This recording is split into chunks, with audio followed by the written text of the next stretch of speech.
నమస్తే, welcome to Leo. మనతో ఉన్నారు పొలిటికల్ అనలిస్ట్ శ్రీలీల గారు. నమస్తే అండి. నమస్తే. మనం చూసుకుంటే సాక్షి రాతల్ని ఎలా చూడాలి? గతంలో కూడా వైఎస్ వివేకానంద రెడ్డి గారిని చంపిన తర్వాత దాన్ని నారాసుర రక్త చరిత్ర అంటూ పెద్ద కత్తి పెట్టి కారుతున్న రక్తపు బొట్లు పెట్టి మనం చూసాం. అదే విధంగా చూస్తే 2019 నుంచి 24 దాకా అతి భారీ స్కామ్ ఏదైనా ఉంది అంటే అది లిక్కర్ స్కామ్. ఇప్పటిదాకా ఎప్పుడు కూడా ప్రచురించినటువంటి ఒక సాక్షి మీడియా, సాక్షి పత్రిక కూడా ఇప్పుడు దీనికి పూర్తి సూత్రధారి చంద్రబాబు నాయుడు అని చెప్పి మాట్లాడుతుంది. అంటే లేని కుంభకోణాన్ని సృష్టిస్తుంది. అదిగాక వాసుదేవరెడ్డి ఒప్పుకోకపోయినా సరే బలవంతంగా ఒప్పిస్తున్నారు. అదేవిధంగా రాజకాశరెడ్డితో మాకు సంబంధం లేదు, ఏదైతే కేసు నుంచి చిన్నితో సంబంధాలు ఉన్నాయి, సో ఇది టీడీపీకి సంబంధించినటువంటి ఒక కుంభకోణం అన్నట్టు మాట్లాడుతున్నారు. సో ఇదంతా పక్కన పెడితే లిక్కర్ స్కామ్లో ఎవరు అరెస్ట్ అయినా సరే దీన్ని అక్రమ అరెస్ట్ అని మాట్లాడుతున్నారు. మొన్న రాజకాశరెడ్డి కావచ్చు, అదేవిధంగా నిన్న జరిగినటువంటి బాలాజీ గోవిందప్ప. మొత్తానికి సాక్షి రాతల్ని ఎలా చూడాలంటే ఏం చెప్తారు?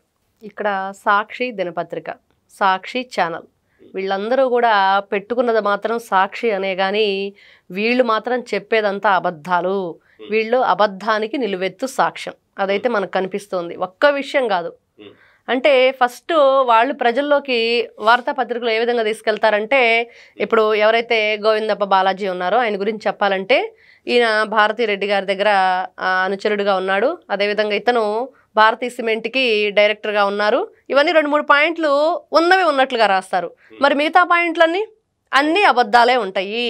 అంటే ఉన్న ఒక్కొక్క పాయింట్ ఏదైతే ఆయన బతికే ఉన్నాడు, ఆయన డైరెక్టర్, అది అందరికీ తెలిసిన విషయమే కదా. వీళ్ళు చెప్పేదే ఉంది, అది అవి మాత్రం పైన ప్రచురించి వీళ్ళు ఏ విధంగా అంటే మసిబూసి మారేడుకాయ చేద్దామని, అదేవిధంగా లేని దాన్ని ఉన్నది లేనట్లుగా.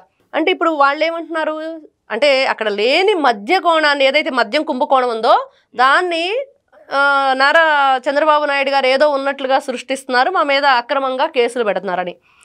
జే బ్రాండ్స్ అడ్డంగా మీరు ఏ విధంగా అడ్డగోలుగా రాష్ట్రంలో ఏరులై పారించారు. మరి ఈ జే బ్యాచ్ అంతా కూడా ఎవరైతే ఉన్నారో వీళ్ళు ఎందుకు ఈ రోజున గగ్గోలు పెడుతున్నారు? మరి ఇవన్నీ కూడా ఉన్న నిజాలు. మరి విజయసాయి రెడ్డి అమ్ముడు పోయాడు నారా చంద్రబాబు నాయుడు గారు, కానీ వీళ్ళు ఏదైతే పిచ్చి మాటలు మాట్లాడుతున్నారో నిజంగా అమ్ముడు పోతే మరి ఈ రోజున వీళ్ళంతా బయట తిరుగుతూ ఈ పిచ్చి రాతలు రాసేవాళ్ళ? నిజంగా అతను ఆ తెలుగుదేశం పార్టీ వైపు ఉంటే నిజంగా వీళ్ళందరూ ఈ రోజున బయట ఉండేవాళ్ళు అంటే ఎవ్వరు ఉండే పరిస్థితే ఉండేది కాదు. మరి జగన్మోహన్ రెడ్డి ఆడుతున్న నాటకం ఏదైతే ఉందో ఆ నాటకంలో వీళ్ళందరినీ కూడా పాములుగా ఉపయోగించుకుంటూ ఇతనే నాటకం ఆడుతూ ఈ నాటకాన్ని ఎవరి మీద వేయాలని చెప్పి చూస్తున్నాడు అనేది మనకి ఈరోజు అర్థమవుతుంది. ఇటువైపు రాజకసిరెడ్డి, మరి విజయసాయి రెడ్డి, మిథున్ రెడ్డి, మరి ఎవరైతే వాసుదేవరెడ్డి, కృష్ణమోహన్ రెడ్డి, బాలాజీ గోవిందప్ప, వీళ్ళందరూ ఎవరు? జగన్మోహన్ రెడ్డి దగ్గర ఉన్నవాళ్లే. మరి అతనికి అందరూ కూడా వీళ్ళెవ్వరూ కూడా ఎవరి కనుసన్నల్లో మెలిగారంటే జగన్మోహన్ రెడ్డి గారి కనుసన్నల్లోనే. ఇది అందరికీ కనిపిస్తున్న విషయం. ఈ రోజున ఒక్కొక్కటిగా ఎంక్వైరీలో ఏం బయటకు వస్తున్నాయి, ఎవరి మీద మరి కేసులు నమోదైనాయి. మరి ఇప్పుడు ముఖ్యంగా జగన్మోహన్ రెడ్డి అనుచరుడు బెంగళూరులోనే అతను ఉంటాడు. మరి అతను దొరికితే అసలు మొత్తం ఎవరు అనేది బయటకు వచ్చేస్తుందని చెప్పేసి ఈ రోజున కనిపిస్తున్న విషయం. మరి ఎందుకు సాక్షి పదే పదే ఈ అబద్ధాలు ఎంతమంది చేత చీ అనిపించుకున్నా, ఎంతమంది చేత నీకు అసలు సిగ్గు లేదా ఈ పత్రికకి, ఎందుకు ఈ విధమైన వార్తలు మీరు ప్రచురిస్తున్నారు అంటే NEWS north, east, west, south నుంచి 4 దిక్కుల నుంచి ఏం జరుగుతుంది, అసలు ప్రజలకి ఒక చైతన్యాన్ని కలిగించే విధంగా పేపర్ ఉండాలి. మరి ఏం చేస్తున్నారు వీళ్ళు అంటే ఎప్పటికప్పుడే వాళ్ళకు అనుకూలమైన రాతలు రాసుకుంటూ వాళ్ళకి ఏదైతే ఉందో వైఎస్ఆర్సీపీ పార్టీకి సంబంధించి వాళ్ళనేదో ఇబ్బందికి గురి చేస్తుంది కూటమి ప్రభుత్వం అనే విధంగా ప్రజల్లోకి తీసుకెళ్ళటానికి దాన్ని ఉపయోగించుకుంటున్నారు అనేది మనకి ఈ రోజున కనిపిస్తున్న విషయం. అదేవిధంగా చూస్తే సాక్షి దినపత్రిక బిల్డింగ్ మరి ఎవరి భూముల్లో ఉంది, మరి వీళ్ళు ఏ విధమైన, మనం చూస్తే ఎవరైతే పులివర్తి నాని గారు ఆయన కూడా ఆయన మీద కొన్ని చెవిరెడ్డి మీద కొన్ని వ్యాఖ్యలు చేశారని చెప్పేసి వాళ్ళు రాశారు. మరి దాని మీద అతను కూడా చాలా ఇబ్బందికరమైన వ్యాఖ్యలు చేశారు. ఇవన్నీ కూడా నేను మాట్లాడినవి కావని చెప్పి పరువు నష్టం దావాకి వెళ్ళిన విషయం. మరి అంతకుముందు నారా లోకేష్ గారు, మరి ఈ విధంగా ఎంతమంది ఎన్ని విధాలుగా కోర్టు నుంచి వీళ్ళకి మొట్టికాయలు వచ్చినా కూడా మేము ఇదే చేస్తాము, మా పుట్టుకే ఇంత, మేము అబద్ధాలే చెప్తాం, అబద్ధాలే బ్రతుకుతాం, అబద్ధాలే వింటాం అన్నట్లుగా వీళ్ళు ప్రతి ఒక్క విషయంలో కూడా దాన్ని, అంటే వాళ్ళు చేసేది అవినీతి, చేయించేది అవినీతి, మేము దాన్నే పెంచి పోషిస్తాము అన్నట్లుగా ఈ రోజున వాళ్ళ వైఖరి ఉంది. ఖచ్చితంగా ఇది మార్చుకోపోతే ఇంకా తిప్పుకోలేని విధంగా వీళ్ళ మీద కేసులు నమోదవుతాయని మనకు తెలుస్తుంది.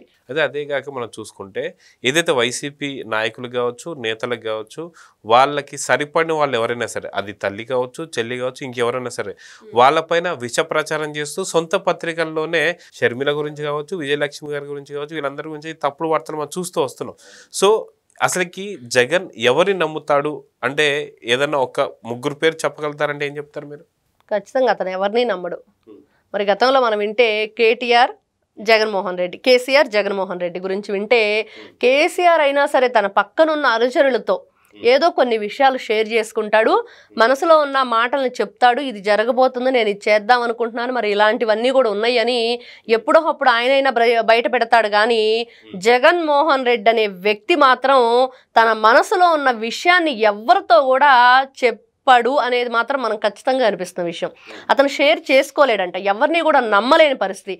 అంటే అతను ఎంత అభద్రత మధ్య ఉన్నాడు అనేది, అభద్రతాభావం అంటాం కదా, దానిలోనే అతను ఎప్పుడు కూడా ఇన్సెక్యూరిటీగా ఉంటాడు, ఎవరిని కూడా నమ్మలేడు, ఎవరికి ఏ మాట షేర్ చేస్తే అట్లాంటి వ్యక్తులు మరి ఇలానే ఉంటారు. ఇటు తల్లి దూరం అయ్యి, చెల్లి దూరం అయ్యి, మరి ఈ విధంగా చూస్తే సొంత బాబాయిని పోగొట్టుకొని, మరి సొంత బాబాయి కూతురు మరి ఏ రోజు నుంచి మరి ఆవిడ 6 సంవత్సరాలుగా పోరాడుతుంది. ఇవన్నీ చూస్తూ ఉంటే నిజంగా జగన్మోహన్ రెడ్డికి మానవత్వం లేదు, అసలు ఇతను మనిషి రూపంలో ఉన్న రాక్షసులా కనిపిస్తున్నాడు జనానికి. మరి నేను చూస్తే ఎవరైతే వీర జవాన్ మరి మురళీ నాయక్ దగ్గరికి వెళ్ళినప్పుడు మరి వాళ్ళ కార్యకర్తలకు ఏం చెప్పాలి, అక్కడ ఉన్న నాయకులు మరి ఏ విధంగా వాళ్ళకి సజెస్ట్ చేయాలంటే పోలీసులు అప్పటికి చెప్తూనే ఉన్నారంట, జై తెలుగు మాత అనండి, లేకపోతే జై హింద్ అనండి, అమర్ రహే మరి అని చెప్పండి అని చెప్పేసి చెప్తున్నా కూడా వినకుండా ఆ పిచ్చి కేకలు. అంటే ఈ పిల్ల సైకోలంతా ఎందుకు ఈ విధంగా మాట్లాడుతున్నారంటే వాళ్ళని పెంచి పోషిస్తున్న పెద్ద సైకో ఎవరు అంటే జగన్మోహన్ రెడ్డి వైపే అందరూ చూపిస్తున్నారు. అంటే మనం వెళ్ళిన వాతావరణం ఎలా ఉంది, మరి వాళ్ళందరూ కూడా విషాదంలో ఉన్నారు, మరి వాళ్ళకి మనం ఎంత శాంతియుతంగా అక్కడ ఉండాలి. మరి ఇట్లాంటి వ్యక్తి ఎవరిని నమ్మడు. అంటే తనకి జైజీలు అంటే కన్న తండ్రి గురించి గొప్పగా మాట్లాడిన ఒక స్టేజీ మీద వాళ్ళకి ఇస్తానన్న విరాళం కూడా ఇవ్వకుండా తిరిగి వచ్చిన మహానుభావుడు జగన్మోహన్ రెడ్డి. మరి అలాంటి వ్యక్తి ఎవరిని నమ్ముతాడంటే కన్న తండ్రిని కూడా పొగిడితే తట్టుకోలేనంత మనస్తత్వం ఉన్న వ్యక్తి నిజంగా మనిషి అంటే నరరూప రాక్షసుడు అనేది ఎప్పటి నుంచో అతను ఎంపీగా ఉన్నప్పటి నుంచే వస్తున్న మాటలు ఇవన్నీ కూడా. అంటే అక్కడంతా ప్రత్యక్ష సాక్షులు, అతని నుంచి ఫేస్ చేసిన వాళ్ళు. ఇప్పుడు ఆ కాలనీకి అతను 2 కోట్ల రూపాయలు డబ్బులు ఇస్తానన్నాడు. మరి అక్కడ వైఎస్ఆర్ ఎవరైతే రాజశేఖర్ రెడ్డిని పొగడగానే మరి స్టేజ్ దిగి వెళ్ళిపోయాడు, కడుపు నిండిపోయింది, నా గురించి ఒక్క మాట కూడా మాట్లాడలేదు, మరి మాట్లాడినప్పుడు నా డబ్బులు మీకెందుకు అని చెప్పేసి. ఇవన్నీ హాస్యాస్పదంగా అనుకోవాలా? అంటే తనని గొప్పగా చూపించాలి 10 మందికి అనేది అతని భావన. మరి ప్రజానాయకుడు, ప్రజాప్రతినిధిగా ఉన్న వ్యక్తి ఎలా ఉండాలి? మరి ఈ విధమైన పిచ్చి రాతలు, పిచ్చి న్యూస్లు ప్రచారం చేస్తూ ఏ విధంగా వీళ్ళు ప్రజల్లో ఒక రకమైన ఒక నెగిటివ్ని తీసుకువెళ్తున్నారు కూటమి ప్రభుత్వం మీద. అంటే ప్రజలు చైతన్యవంతంగా ఉన్నారు, ఖచ్చితంగా వీళ్ళని తిప్పి కొడతారు, ఎక్కడా కూడా నమ్మే పరిస్థితి లేదు. కాబట్టి 2024 ఎలక్షన్కి ఎలాంటి జవాబు అందింది అనేది మనకు కనిపిస్తుంది ఈ రోజున. సో చూద్దామండి, ఖచ్చితంగా సాక్షిలో రాసే రాతలు గతంలో మనం చూసినట్టు నారాసుర రక్త చరిత్ర కావచ్చు, అదేవిధంగా మొన్న జరిగినటువంటి టిక్కర్ స్కామ్ మొత్తం కూడా చంద్రబాబు నాయుడు చేయించడం అని చెప్పేసి అన్నం కావచ్చు. కానీ అరెస్ట్ అవుతుంది అంతా కూడా A1 నుంచి ఇప్పుడు A38 దాకా జరిగినటువంటి ఆపరేషన్లన్నీ కూడా అవన్నీ వైసీపీకి సంబంధించిన నాయకులకి అర్థమవుతుంది. సో చూద్దాం ఏం జరగబోతుంది. నమస్తే. నమస్తే. Please subscribe to Leo news for more videos.